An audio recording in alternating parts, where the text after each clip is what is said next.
If you're a new player to Rise of Kingdoms and free-to-play and wondering where you should invest in when it comes to commanders, this video right here today, guys, is just for you because I'm talking about the top 5 best epic commanders for free-to-play players.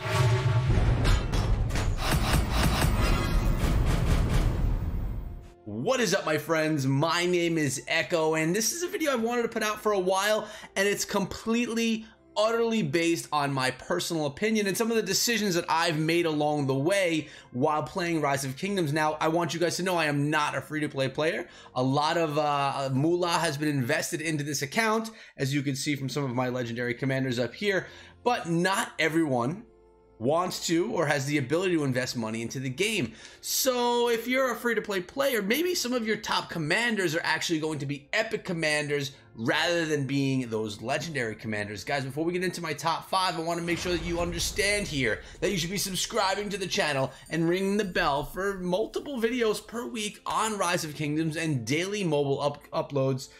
You know, we're just gaming here in the channel, guys, and I want you guys to be hanging out here with me. So these are not going to be in any particular order because each of the commanders may have a different role, but we're going to be starting out with my number 1 choice, and this is probably the best one, especially when you're going after barbarians, and that's going to be Lohar, as we see on the screen right now. Now, what I'm also going to do, I'm going to be showing the skills of each of these commanders and how I built up their talent trees. So if you're looking for an idea of how you should be doing it, you could kind of follow me as a guide. Not saying I know everything, but saying it's better than knowing nothing, right?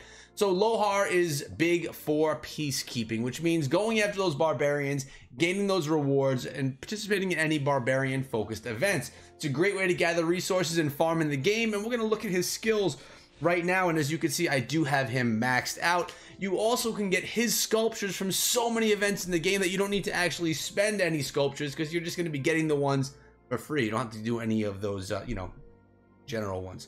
So we got right here, Overwhelming Force deals direct damage to a single target. I'm not going to go too in-depth with each of the skills because you could look at the game and see it yourself. We also have right here, the passive skill increases damage dealt to barbarians by 35%. That's huge. Barbarians do not like this guy. He trashes them.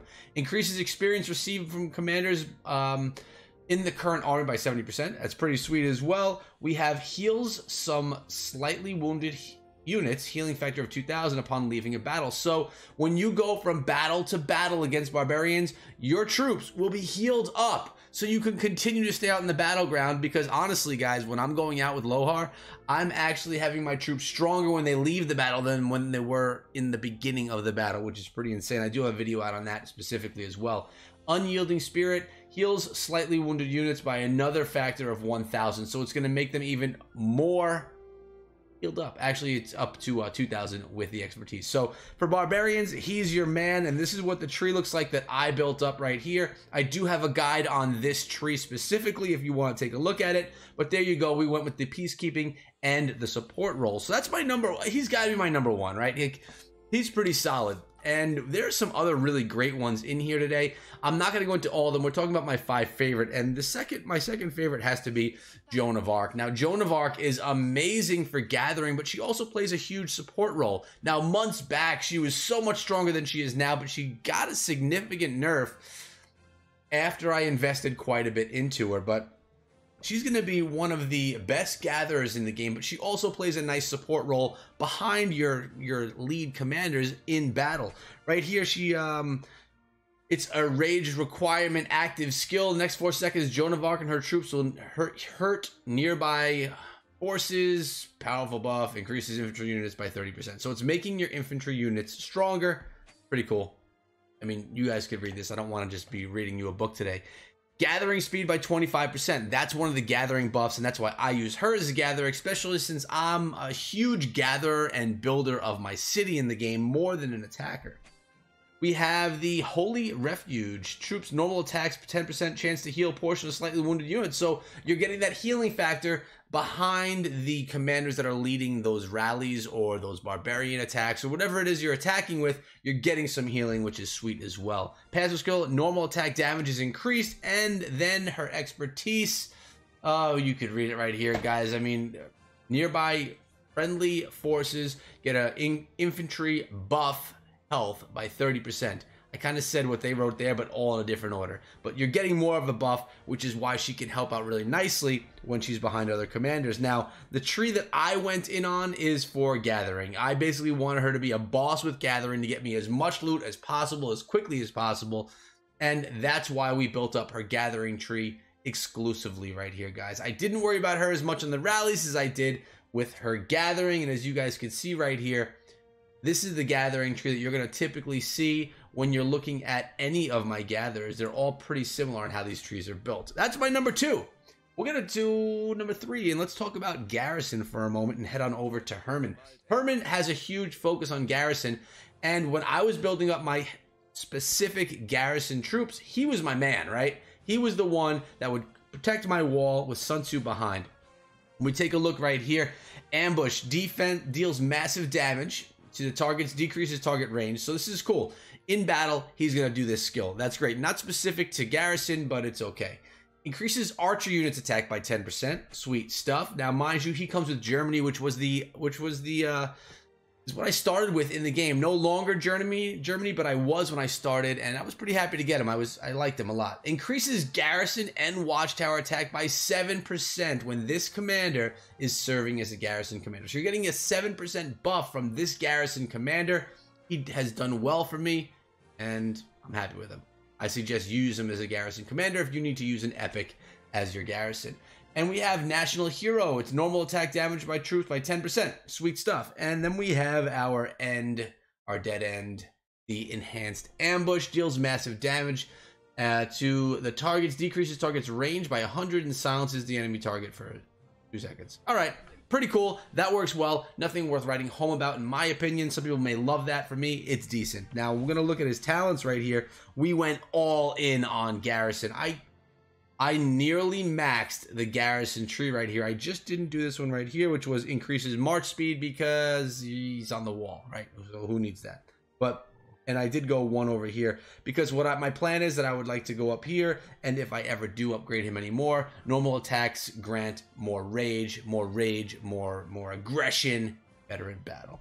There's your Garrison guy right there. Now, I have a thing right here for Scipio. I put out a video and a guide on Scipio, and it's still one of my more popular videos for Rise of Kingdoms, and I think it's because a lot of people like using him. Check out Leadership, Conquering, and Attack. This guy is a boss if you are not able to get those legendary commanders. He's going to allow you to bring along more troops on your rallies, more troops in your battles, so you could bring along more power. He can be a lead commander for you for quite some time in the game, and as you can see, I have him maxed out.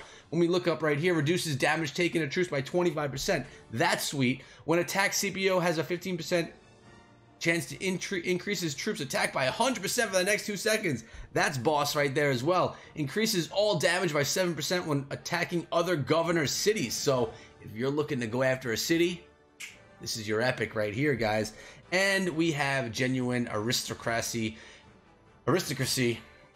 Increases maximum troop capacity by 10%, and that's what I'm talking about. You can bring a lot of troops along with Scipio. When attacked, Scipio has a 15% chance to increase his troops attack, so it's jumping it from 10% to 15% when you get when you unlock his Utter Annihilation. I don't know. He's one of my favorites still in the game, partially because he looks like a boss.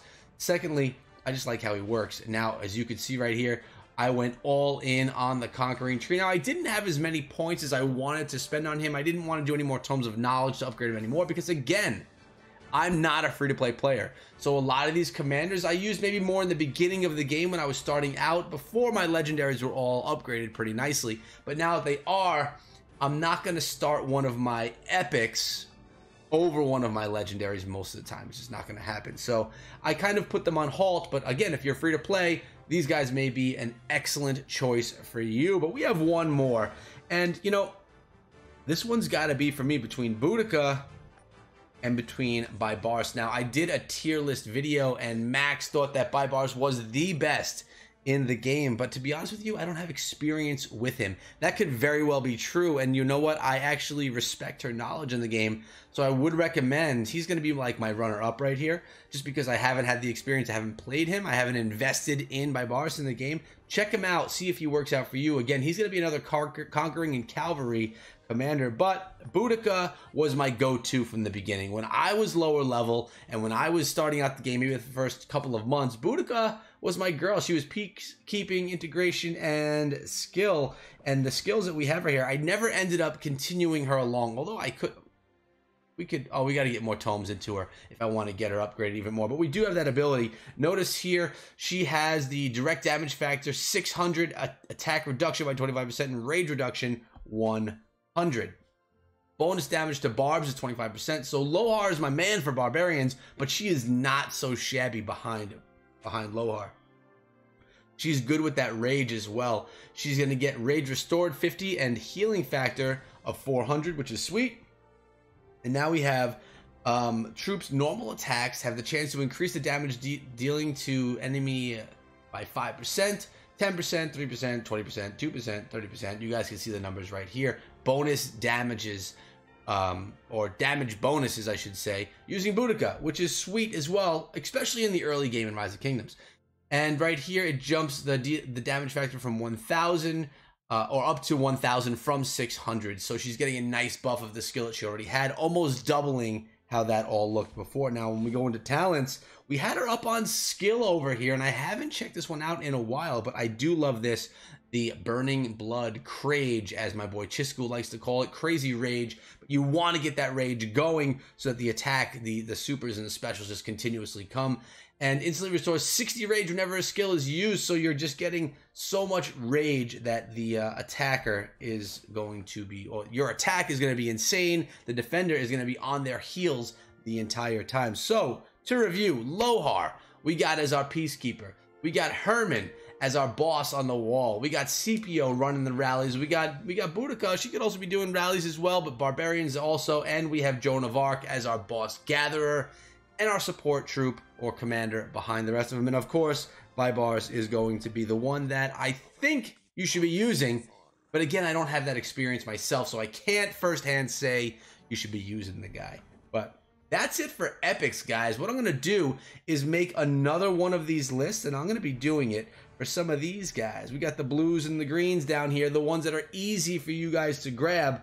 We're going to be doing a list just like this for free-to-play players on those commanders. Really, it's going to be focused a lot on gathering guys, but that's coming up next. Let's see what we got going on in the city right here. It looks like we do have a few things that we could claim. And if you're free to play or a new player, I always recommend that you upgrade your VIP as quickly as possible, because when I'm up to level 11, check out the rewards I get every single day. A golden key and a legendary commander sculpture every day for free, which is huge inside the game. It's going to allow me to progress and upgrade my legendary commanders a lot more quickly, because the golden keys give you chances of getting more legendary commander sculptures, or, you know, general commander sculptures, and it's going to allow me to have the opportunity to get more commanders as well. So yeah, you gotta say that that is a positive thing. Guys, I hope you enjoyed this video, found it useful if you're a new player. If you agree, let me know down below. If you disagree, let me down below. And if you like the video, throw a big like on it, because that definitely helps me, channel, and Rise of Kingdoms as a whole. I hope you're enjoying your experience inside of Rise of Kingdoms, and I hope you guys come back for another video, especially that one that we just mentioned.